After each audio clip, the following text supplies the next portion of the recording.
Hi!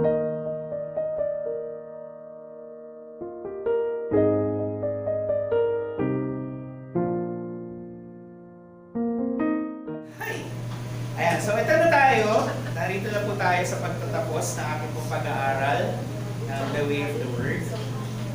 Also rin pala, gusto ko rin pong i-recognize, syempre, kasama natin mga pinsan ni Ate Christy. So, welcome po ulit sa, dito sa Joy in Christ. Also kasama natin si Jane sa, sa online.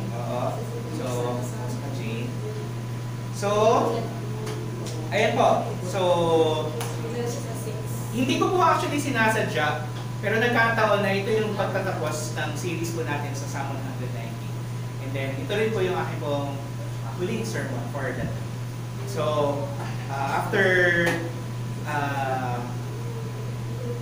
7 years, ito yung aking ka-7th year, ay parang full circle moment. Full circle moment yung nangyari. Ang prayer ko para po sa atin, huwag tayong tumigil sa pagbabasa. Huwag tayong tumigil sa, yun nga, this is the way of the word. And kumbaga parang, kung nais natin na sundan ang paraan ng Panginoon sa kanya pong salita, ay don't stop. Don't stop believing, diba? Ang prayer ko po, huwag tayong tumigil sa pagbabasa, pag-aaral ng salita ng Diyos as we follow the way of God's Word. So, ang ating pong pag-aaral po today is pinamagatang The Way of the Lord. And binasa po ni Mai para po sa atin yung ating pong passage sa the last 8 verses po ng Psalm 119. Pero ang tanong, sa 22 weeks ng ating pong pag-aaral, ang tanong is, ano ba yung mensahe ng Psalm 119? Parang, sa haba-haba ng ating nilakbay, ano ba? Ano ba ang punto ng lahat ng ito? And we go back to the main reason why this series is called The Way of the Word.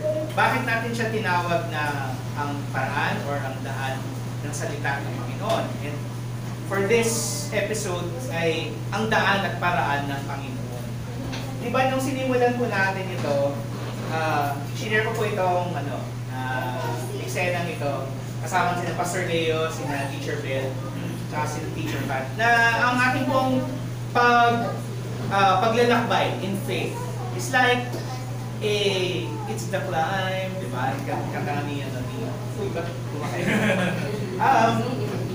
Na ang nais natin na mangyari is we reach the summit of God's presence.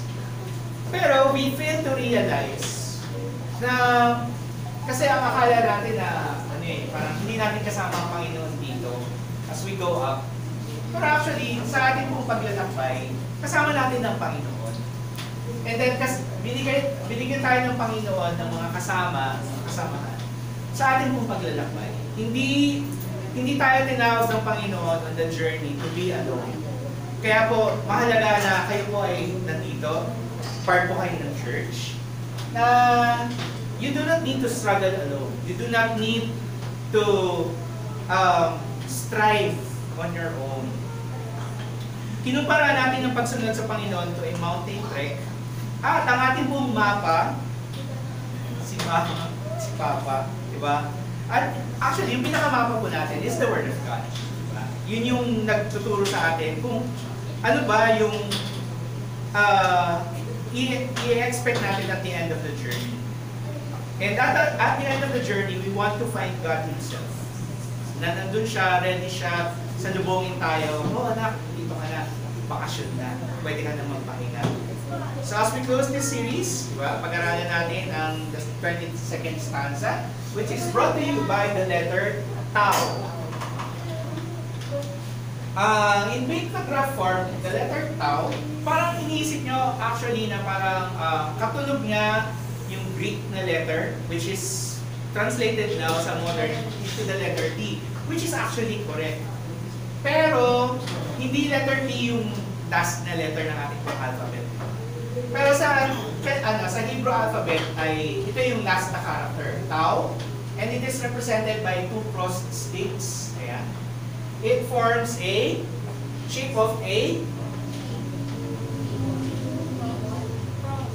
cross, di ba? Oo.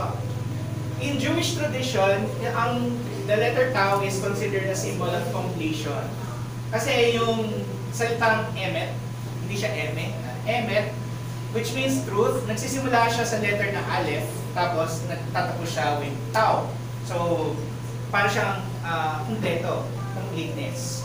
Pero sa atin, bilang mga Kristiyano, tau represents the fulfillment of God's divine plan of redemption. Dahil yun nga, the shape of the cross. And we'll get to that bit. Yung meaning po actually ng word na tau, literally means mark or sign. So kapag nakakita lang ng gano'n, meron gano'n, tau. Hindi siya tao, tau. And ito, for the last time, yung gematria, okay, yung value na inassign sa kanya to remind the people kung sino yung characteristics ni God is 400. And sa lahat po ng Hebrew characters, ito yung pinakamalaking number na pwedeng ma-assign in the simplest form. In the Bible, the number 400 is symbolic of periods of testing, trial, or completeness. For example, yung years of slavery, yung mga Israelites, nung sila po ay nasa Egypt, umabot yun ng around 400 years. Sa ibang passages, kung i-cross-reference niyo, Genesis 15:13, Exodus 12:14, especially dito sa Exodus, 430 years yung bilang. So it does not mean na inaccurate yung ano. It only means na, yun nga, dahil ito ay written by different people, pero halos nagkakatugma-tugma, di ba? Medyo magtaka tayo kung yun na, dito 400, tapos dito sa kabila 209 lang. So anyway, di ba? Pero yan, 400 years. And then, kung kanina binanggit ni Joy yung lahat ng 66 books in 2 minutes, di ba? Or less. Pero, yung gap between Malakay and Matthew is actually 400 years. So, medyo hindi tayo aabutin kung aantayin natin si Joy na matapos ng 400. May time mo na tayo 400 years bago siya mag-reset ng ano, di ba? So, kailangan i-speed up natin ang mga bagay-bagay. Pero yun nga, tinatawag na, yung intertestamental period, yan tinatawag na 400 years of silence. So, 400, when you encounter the number 400 in the Bible, more often than not, sa malamang, ang tinutukoy po nito is periods of testing, periods of trial, or after 400 years, merong biglang mangyayari na importante. So, ano ba ang paraan or daan ng Panginoon? Paano natin siya susundin? Kasi a popular view of the Bible, isa itong secret code, di ba? Hindi nyo kailangan lumayo, pero mag-search lang kayo sa YouTube. Madami kayo makikita doon na or sa TikTok pa nga or sa FB Reels niyo. Bible, secret code, ganyan na yan. Na-predict yung ganito, na-predict na maging presidente si ganito, na-predict na magiging pope si ganyan, si ganito, si ganyan. It has been used to interpret present-day events and personalities. Pero, remember yung pag-aaral po natin with Revelation, the Bible is, when it talks about future events, hindi yun yung purpose ng pagsusulat. Hindi siya, ang purpose ng sinulat yung Bible is not to give us a secret code about the future. Diba? Kasi nga, tandaan natin that the Bible was written for us, but not to us. Okay? Sinulat yung Bible para tulungan tayo, pero hindi siya isinulat na addressed sa atin. Parang yung nung isang mga 2 weeks ago, merong isang bata nag-invite na teacher, punta kayo sa kilalanan yung bata niya kasi birthday niya. Sabi niya, punta kayo sa birthday ko. Di ba? Pag ikaw, narinig mo yung, uy, si ganito nag-iimbita, i-assume mo ba kaagad na imbitado ka? Hindi, di ba? Aantayin mo na imbitahan ka niya. hindi, ganun din, when we look at the Bible, huwag natin kaagad i-assume na, itong verse na ito para sa akin. So, yun yung ibig sabihin that the Bible is written for us, but not to us. Pero tandaan din po natin that the Bible is not a secret code, kundi malinaw na salita ng Diyos. And we will see later, na sinabi ng Panginoon na hindi ko naman ito sinabi para bulahin kayo. Hindi ko naman ito sinabi para lituhin kayo. Okay? So, hayaan natin na ma-remind tayo ng mga katotohanan na tinuturo dito para masundan natin yung paraan or yung daan ng Panginoon. And the first is, yung paraan ng Panginoon mangyayari kasi ayon sa kanyang salita. When the Lord says it in His Word, you can be sure that it will happen. Sabi po din sa verse 169, 170, let my cry come before you, O Lord, give me understanding according to your word. Let my plea come before you, deliver me according to your word. Dito sa dalawang verses na ito, ano po yung naulit? But we see the phrase na according to your word, inulit siya twice. When we encounter itong mga salita in the Bible that is repeated, for example, holy, holy, holy, diba? Or woe is me, woe is me. So, ibig sabihin, importante yun. So, dahil ito ay importante, makikita natin dito, dalawang salita. When you look at this in the original Hebrew, may encounter po ninyo two words that are translated as ito, as word. The first is the bar, na actually na-encounter na natin po ito before. Ang ibig sabihin is word, speech, or command. Natutunan po natin ng the bar, ito ay ginagamit to describe yung salita ng Diyos bilang salita ng authority. So, kapag sinabi ng Panginoon, mangyayari yun. Pagka sinabi ng, pag sinabi ng tatay mo na, pupunta tayo sa ganito, mangyayari ba yun? Minsan hindi. Kailangan sabihin yun ng nanay mo. Minsan, yun yung isang bagay na sa kultura ng Middle Eastern, pansin ko, yung mga tatay, mabigat yung salita. Pero sa kultura natin, parang mas mabigat yung salita ng nanay. Pansin nyo? Kunyari, sinabi yung anak, lumapit sa tatay, punta ako sa kaklase ko. Talaga ba? O sige, magpaalam pa sa nanay mo. Diba? Ganun tayo eh. Kaya tuloy yung, especially pag ang anak mo babae, yung babaeng mas malapit sa tatay. Tapos yung nanay, nagiging tao eh. Nagiging ka lamang mortal ng anak ng babae. Ganon. Most of the time, ganun po yung dynamic sa atin. Diba? Pero, ano yung inaano ko dito? Na in the Bible, kapag sinabi ng Panginoon, the bar means mangyayari yun. It is a word of authority. Kunyari, sinabi ng Panginoon, let there be light. Shing, diba, nagkaroon ng ilaw. Let there be ganito, ganyan, nagkaroon ng creation. So it is an instrument of creation, sovereign decree, revelation, or covenant. Kapag sinabi ng Panginoon na 70 years are decreed, na nasa bago kayo dumating. Mangyayari yun. Kaya hindi totoo yung sinasabi ng mga propeta na 3 years lang tayo dito sa exile, babalik na tayo. Hindi. Dahil ang itinakda ng Panginoon is 70 years. The second word is imra. The bar is a masculine word. Tapos, imra is more feminine. Okay? Parang yun nga eh. Ito yung tatay, ito yung nanay. Pagka, anak, gusto mo bang kumain? Parang ganun yung dating ng imra. Imra is also word, saying, command, promise. Pero this particular word connotes a covenant promise, a reliability. Meron siyang security. So kung ito, sinabi na, mangyayari to, parang matakot ka. Ito, ay mangyayari yun, so lumapit ka sa akin. Gets niyo yung difference? Diba? Ito, parang medyo matakot ka. Ito, medyo inaamo ka. So, ang tinuturo nito sa atin, kapag sinabi ng Panginoon, mangyayari ang kanyang paraan, makakaasa tayo na mangyayari yun. When He says that He will save, He will save. When He says that He will judge, He will do it. When He says that, oh, ito na ang judgment, ito na ang paghahatol, ang ibig sabihin nun, tayo ay magsisi sa ating mga kasalanan, bumalik tayo sa Kanya. Kapag sinabi ng Panginoon na mangyayari yun ayon sa aking word, sa aking promise, ibig sabihin magtiwala tayo sa Kanya. Yun yung difference between Dabar and Imra, even though it means the same. Diba?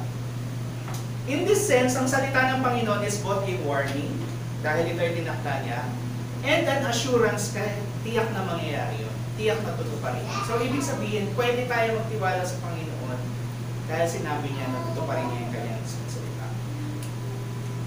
And that is the beauty ng paraan ng Panginoon. Na kapag sinabi niya na gagawin niya, kapag sinabi niya na mangyayari, mangyayari yun. Even if it means na sometimes Lord, sinabi mo ganyan-ganyan, so ina-expect natin na kagad mangyayari. Sometimes it takes days, months, sometimes years, di ba? Sometimes even centuries bago mangyari. Yun nga yung gap between Malakay and Matthew, Malakay and the Gospels, di ba? 400 years. Bakit nagantay ang Panginoon ng ganun kahaba? Di ba? Bakit pwede namang iligtas kaagad ng Panginoon ang mga Israelites mula sa Egypt? Bakit siya nagantay ng 400 years? Because in the economy of God's timeline, may mga bagay siya na nakikita na hindi natin nakikita. Simply, His ways are not our ways. Yung paraan ng Panginoon, hindi natin siya paraan. So kailangan magtiwala tayo sa Kanya na even pag sinabi niya na mangyayari, even if we don't see it in our lifetime, mangyayari yun ayon sa Kanyang pangako.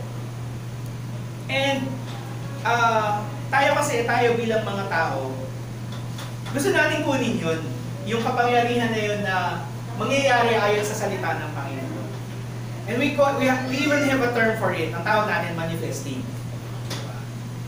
Na marami po, nakakalungkot lang kasi maraming mga nagsasabi na Christian na vlogger sila, Christian na influencer sila, na o bili kayo ng libro ko, ganyan. I-manifest mo lang yan, mangyayari yan, ganyan. Tayong mga Kristiyano po, hindi po tayo dapat naniniwala sa manifesting. Kasi we cannot speak things into existence. Nangyayari ang mga bagay dahil ayon sa salita ko ng Panginoon. We cannot, hindi mangyayari. Yun nga yung ibang mga hindi na-realize ng mga influencer na mga vlogger. Kapag sinabi nila yun sa vlog nila, tapos makikita ng brand, uy, sinabi nila ito, di syempre mangyayari yun.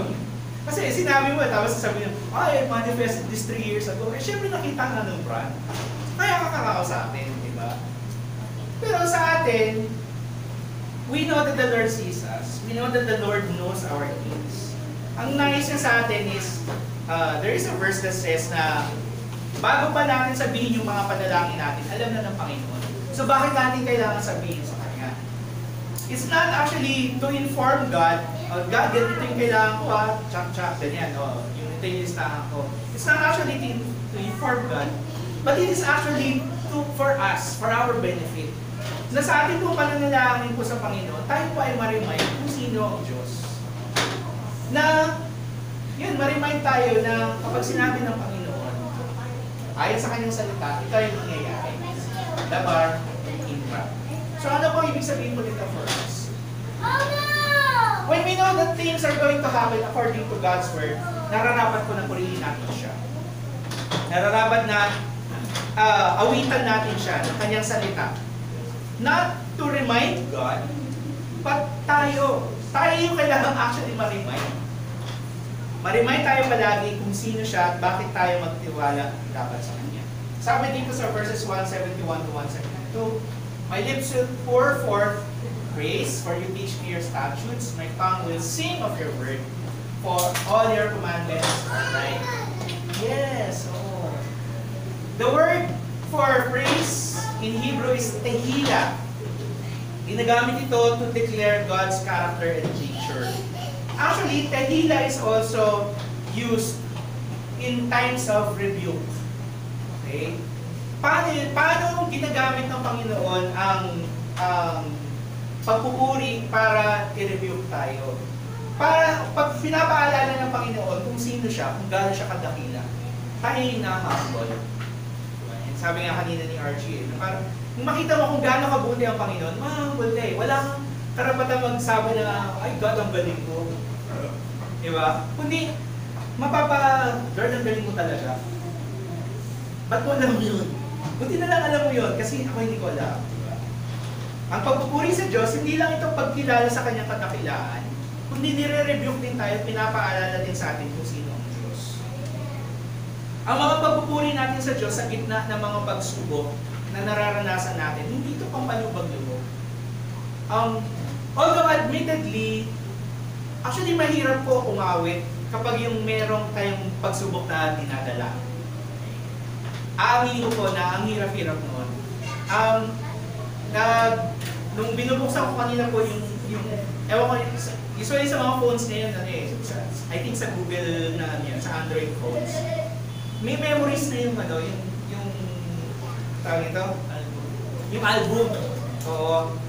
So, nung binubuksan ko kanina yung song sheets para po sa pagtingin ko, ito pala yung araw na na-confine yung aming pong si Papa sa hospital. And looking back at that time, na si Papa na-confine siya doon, na hindi namin alam kung paano kami magre-raise ng 2 million pesos para sa kanyang bypass. And we were actually prepared na, ayun, ganun na yung mangyari. Pero the Lord moved. Up until today, hindi ko maintindihan kung saan nanggaling yung pera, kung paano nalampasan kay Papa yun. And although hindi na natin siya kasama ngayon, yung time na dadagdag sa buhay niya, yung months na dadagdag sa kanya buong buhay, those were really precious times kasama namin siya. And yung pagpupuri natin sa Diyos sa gitna ng mga pagsubok, hindi lang siya pampalubog-loob, kundi praise reorients yung pag-iisip natin. When we praise God in the midst of trials, nababago actually yung pag-iisip natin na hindi tayo napapafocus dun sa yung sitwasyon na ating mong ginagalawan, kundi mariremind tayo kung sino ang Panginoon, kung gaano siya kabuti. Katulad kanina yung kanta, di ba? Yung Diyos ka sa amin. Diba? Sa lahat ng panahon, Diyos ka sa amin. Sa lahat ng oras, nananawin Panginoong Jesus, maghari ka. Diba? Sinasabi natin na, Lord, even sa gitna po ng problema ko na pinagdadaanan ngayon, maghari ka. Makita ka sa aming mga buhay. So again, ang paalala sa atin, kunin natin ang bawat pagkakataon na magpuri sa Panginoon. Especially when we sing biblical songs. Diba? On Sunday morning, let us be here. Let us be here. Hindi natin dapat minamaliit yung benefit na tayo ay sama-samang umahawit sa Panginoon. During the week, alam ko meron kayong mga kanya-kanya mga playlist. Minsan sa bahay, pagdating, sino yung kumakanta? Minsan may Korean, minsan merong American na kumakanta sa bahay. Pero, kung baga parang ilagay natin sa ating pong mga playlists ang mga kanta that are biblical. Let's sing songs of praise to God. Kung gusto nating sundin ang paraan ng Panginoon, gawin nating major part ng ating buhay ang pagpupuri sa Diyos. Not just on a Sunday, but every day. Every day of our waking lives, let's make it the point na magpuri at magpasalamat sa Kanya. Pangalawa po, ang paraan ng Panginoon mangyayari ayon sa Kanyang will or kalooban. Ano ba ang kalooban ng Diyos? Kasi madalas natin tinitreat yung God's will. Diba? God's will ba kaya ito? We treat it as a mystery. Na kailangan hanapin mo kung asa ng God's will. Diba? Pupunta muna ako sa bundok. Baka nandun yung God's will ko. Baka nandun sa kotse kasi apat yung will. Joke. Tinitreat natin ang will ng Panginoon na parang misteryo. Kailangan hanapin, gumamit ng mga mystical na paraan para maintindihan. Minsan nga tinitreat natin, Pastor, kasi malapit ka sa Diyos. So parang si Pastor lang yung may monopoly sa presensya ng Panginoon. Hindi. Diba? Sinabi sa Bible that we are a priesthood. Tayo po ay makakalapit sa presensya ng Panginoon because binigay po sa atin ng Panginoon ang Holy Spirit niya sa atin. Ang kalooban ng Diyos, hindi malabo gaya ng iniisip natin. Kapag may sinasabi ng Diyos sa kanyang salita, hindi ito isang mahirap na palaisipan. Sabi po dito, Numbers 12 verse 8a, sabi na, I speak to him face to face, so si God, referring to Moses, clearly and not in riddles. Ang Panginoon, pag nakikipag-usap siya sa atin, hindi niya sasabihin na, hanapin mo yung square root ng 2 and multiple of tangent cos. Hindi ka mababagabag ka, Lord, ano ba yung sabihin nito? Diba? Remember na nagpakita yung angel kay Mary, magkakaroon ka ng anak kahit na hindi ka pa kasal. Huh? Diba? Hindi naging reaction na, paano mangyayari yun, Lord? Diba? Minsan, hindi natin maintindihan yung lahat. Pero, when the Lord speaks to us through His Word, it's not in riddles. Malinaw. Sinasabi ng Panginoon. Pag sinasabi ng Panginoon, magpatawad ka, Lord, bakit naman kailangan magpatawad? Diba? Hindi na kailangan makipag-barter. Hindi na kailangan makipag-debate. Pag sinabi ng Panginoon na magpuri ka, sinasabi ng Panginoon na magbigay ka, hindi na dapat, sabi nga ng isang radio station, hindi na kailangan i-memorize yan. Diba? Kaya hindi siya kailangan maging komplikado. Ang will ng Panginoon para po sa atin is actually makikita natin sa 1 Timothy chapter 2 verses 3 to 4. Sabi dito, this is good and it is pleasing in the sight of God our Savior who desires all people to be saved. Ang kalooban ng Diyos, gusto niya maligtas ang lahat. Ang katotohanan, hindi lahat maliligtas. Pero, it does not change the fact na ang kagustuhan ng Panginoon, lahat maligtas. In the same way na, kunyari, birthday ka, di ba? Nag-birthday ka, gusto mo imbitahan lahat na makarating sa birthday party mo, pero hindi lahat kakaroon. Diba? Ang will po ng Panginoon para po sa atin is that He desires all people to be saved and to come to the knowledge of the truth. Yan po ang kalooban po ng Diyos. So, ibig sabihin, yung lahat po ng ating actions should be aligned doon sa kagustuhan ng Panginoon na ang lahat ng tao ay maligtas. Okay? We'll get to that in a bit. Yung letter ng tao, di ba? It represents completion. And yung pictograph ng tao, di ba, is in the shape of a cross.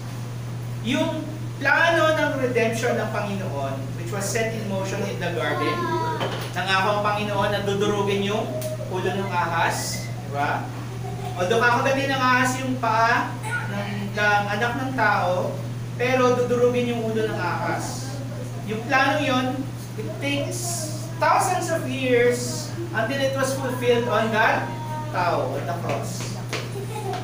And if you read through the Old Testament, going to the Gospels, makikita natin yung bawat action, bawat desisyon ng mga tao sa Bible, good or bad, lahat ng ito ginamit ng Diyos to lead to this moment. Paano nangyari yun? For example, di ba yung mga kapatid ni Joseph the Dreamer, di ba? Isipan siya ng masama, nahigit sa kanya, nilagay siya, tinapon siya sa balon, binenta siya into slavery, di ba? Anong ginawa ng Panginoon doon? Gumawa ang Panginoon, nakarating siya sa mataas sa posisyon sa Egypt, and nasave yung buong pamilya. Di ba? And you go back, thousands of years later, si David, naging hari ng Israel. Ang galing niya, he was a good warrior, he was a great warrior, he was a good king. Pero ano yung bagay na dapat natin tandaan sa kanya? He committed murder, he committed adultery, binenta niya yung kingdom para sa sandali na panandali ang alip. Diba? And yet, even sa pagkakamaling yun, di ba? Kasi gusto ko maging katulad ni David, a man after God's own heart. Pero nakakalimutan natin na yun nga, meron siyang malaking kasalanan. Hindi siya perfect. And even sa gitna ng kanyang malaking pagkakamaling yun, all of that led to this moment, yung kapanganakan ni Jesus, di ba? Yung kamatayan ni Jesus, and yung kanyang huling pagkabuhay. So when you look at the Old Testament up to the Gospels, every action, every decision, good or bad, ginamit po ng Panginoon kasi ang will niya, ang kanyang kalooban, is for people be saved. So, ibig sabihin, para po sa atin, ayan, yung word actually na ginamit sa amin is haya. Haya. Diba? Hindi siya. Haya, which means to become or to let happen. Ibig sabihin that the Lord allows things to happen hindi dahil sa dista ang Panginoon. Okay? Bakit hinayaan ng Panginoon na mamatay yung mga ganitong mga ano? Diba? Sa dista ba siya? Hindi. The Lord allows all of these things to happen because He is able to make beautiful things out of the ugliness and out of the brokenness of this world. Na out of the ugly and out of the broken, mayroong isang magandang lalabas to see, para makita ng mga tao kung gaano kabuti at gaano kadakila ang ating pong Panginoon. So sa ating pong buhay, yung lahat ng nangyayari sa atin, yung mga decision natin na ating ginagawa, should be aligned sa kalooban po ng Diyos. Kasi meron isang pagkakataon, meron kaming isang kaibigan nun. Sinabi niya, God, ano ba ang will mo para sa akin for today? So, binuksan niya yung Bible niya that morning. Tapos siya, ano ba susuotin mo today, Lord? So, nung nakakita siya ng nabanggit na green, green ang susuotin ko for today. So, the next Sunday, sinabi niya, Lord, ano ba susuotin ko? What is your will for me? Scarlet and white. So, scarlet ang naman. So, hindi po ganon. Hindi po ganon ang pagbabasa sa Bible. Na hindi siya horoscope. Kasi yun nga we tend to look at the Bible as a mystery, when in fact, hindi naman siya mystery. Ang lahat ng nangyayari sa atin, yung mga decision natin, should be aligned dito. Who desires all people to be saved. So kung pangarap mo na mag-artista ka, sige. Di ba, Kuya Joseph? Kung gusto mo mag-artista, pwede mo mag-artista. But that's that, it leads to all people to be saved. Diba? Gusto mo maging barbero, yan. Hairstylist and ano, di ba? Pwede din naman. Gawin mo. Gusto mo maging atleta, gusto mo maging vlogger na ma'am, na nagti-TikTok na senior, di ba? Pwede din naman. As long as it leads for people to be saved. Hindi tayo yun nga yun nga yung nakakatawa sa akin. Ayoko maging Christian na daming bawal sa inyo. Hindi. Baligtad. Kaya nga natin kinakanta na tayo ng malaya na. Diba? We are actually free. We are free to eat. We are free to drink whatever we want. We are free to do whatever we want. As long as hindi tayo nakakasakit sa iba. As long as hindi it doesn't cause other people to stumble, as long as it leads for all people to be saved. Kaya tayo malaya. We are actually the most free people in the world right now. Hindi tayo kailangang hold back dun sa, bawal ito, bawal yan. Kasi tayo, we are no longer under the law. We are under grace. We are under Christ. Tinuturo sa atin ng Scripture kung paano maging pagpapala at daanan ng pagligtas ng Diyos sa pamamagitan ng ating araw-araw na pamumuhay. And in ways that will build up others so they will know na totoo ang Diyos. So, ang ibig sabihin po dito para po sa atin, naisin natin yung kalooban ng Diyos. So, paano natin malalaman yun? Basahin natin, mahalin natin yung kanyang salita. Diba?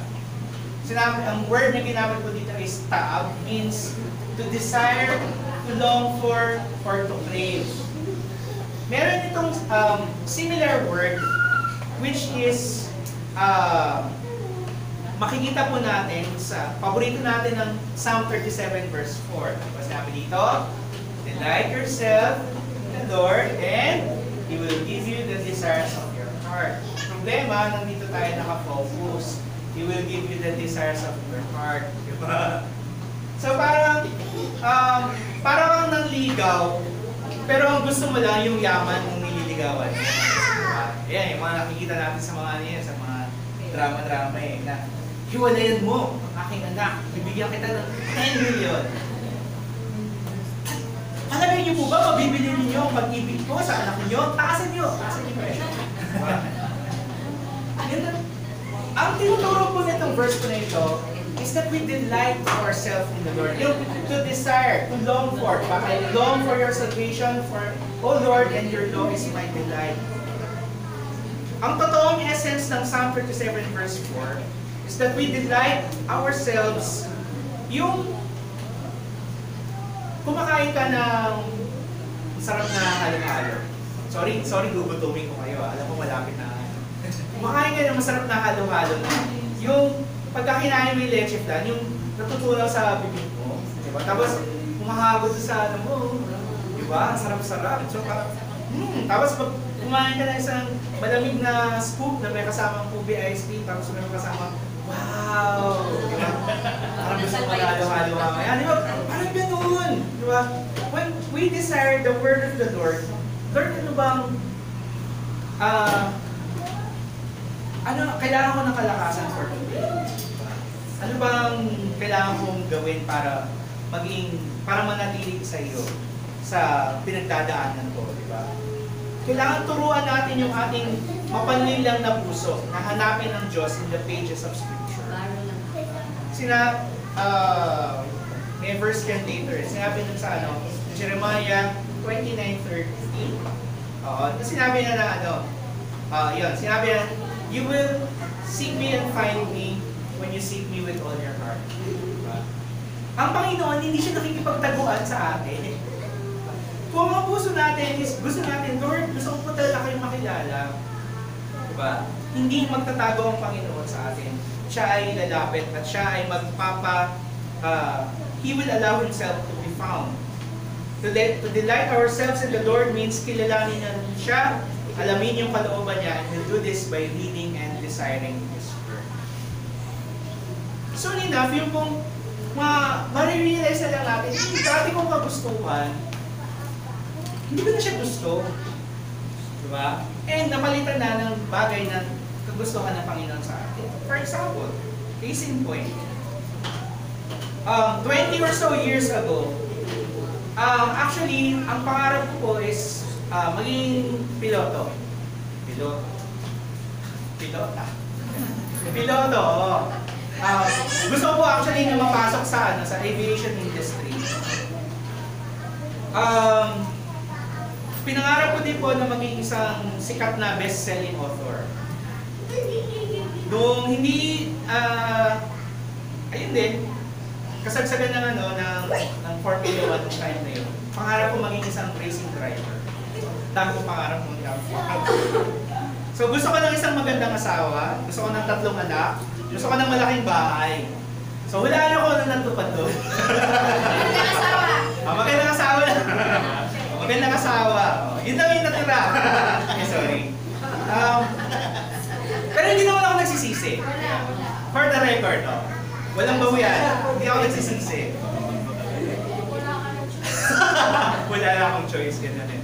Hindi na bigay sa akin yung malaking bahay. So, pero yun nga yun yung nakakapagtaka doon.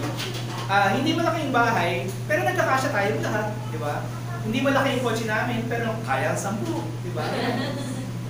Basta kasya, di ba? Pwede namin isakay, di ba? Nung bumisita kami doon sa church nung mga kaibigan namin, tsaka Ining. May lumapit sa akin tapos sinabi niya na, Kuya, pinangarap mo ba na maging pastor?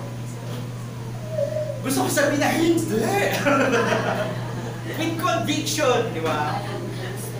Gusto ko sabihin na, yun nga kasi, di ba? Gusto natin maging artista eh.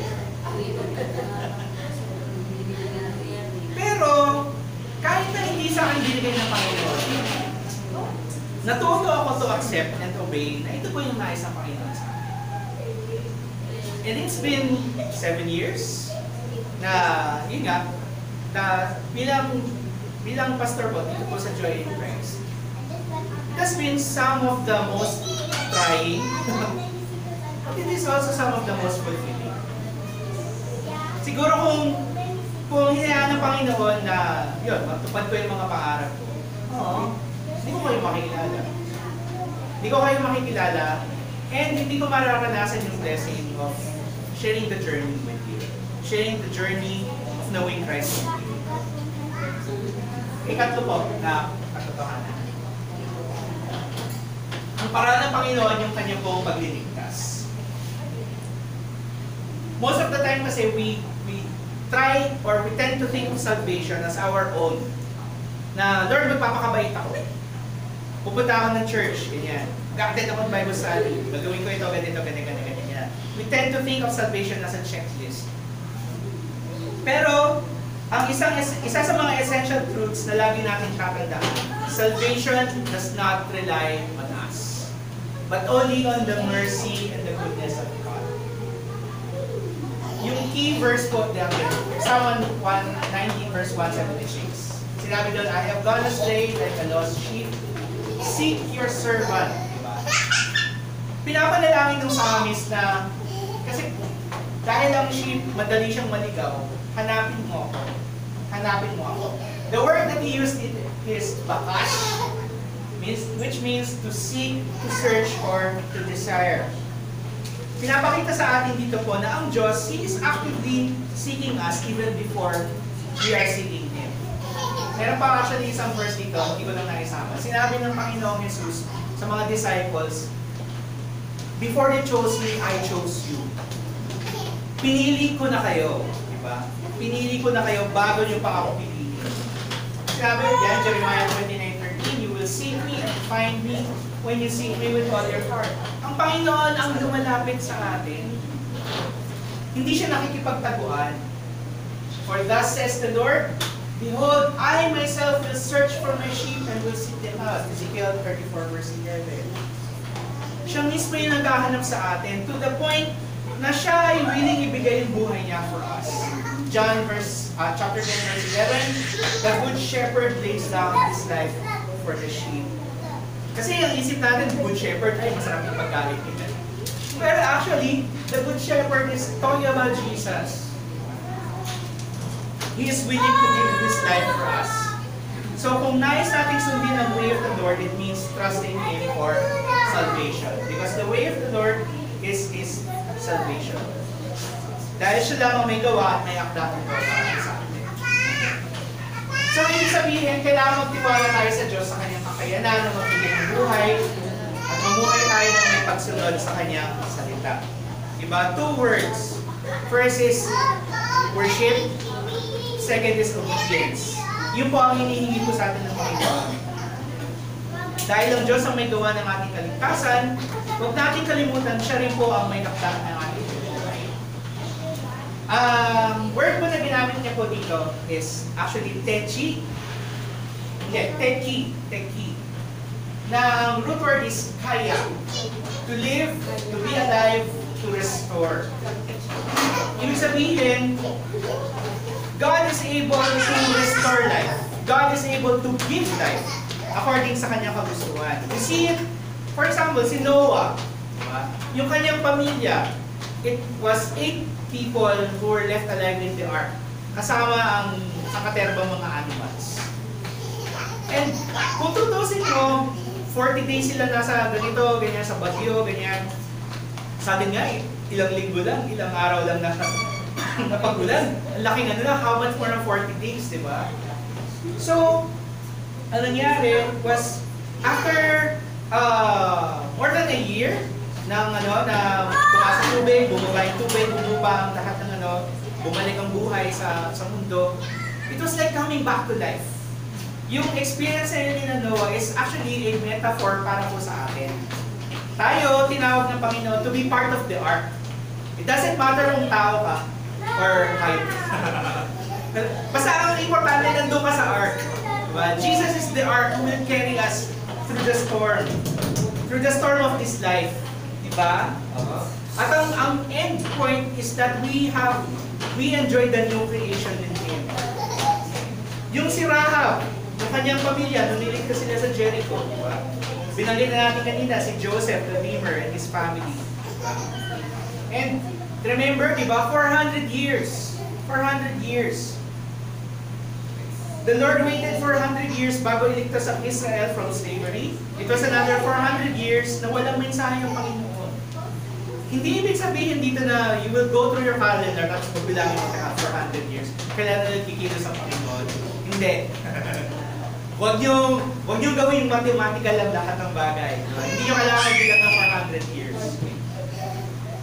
But, tinuturo po natin dito po ng Bible na in times of testing, nangyari. Ngayon, aminin natin, nahihirapan tayo mag-produce ng budget for sa gawain ng church or para sa pag-pay ng ating own rent. This may be a time of testing for us. Pero at the end of it, we can expect that God is going to do something new. God is going to give life sa buhay po ng ating pong church. At ang ating pong tugon should be worship and obedience. But let my soul live and praise you, worship, and let your rules help me. Yung po ang nais po ng Panginoon sa atin is that we worship Him and then we obey Him.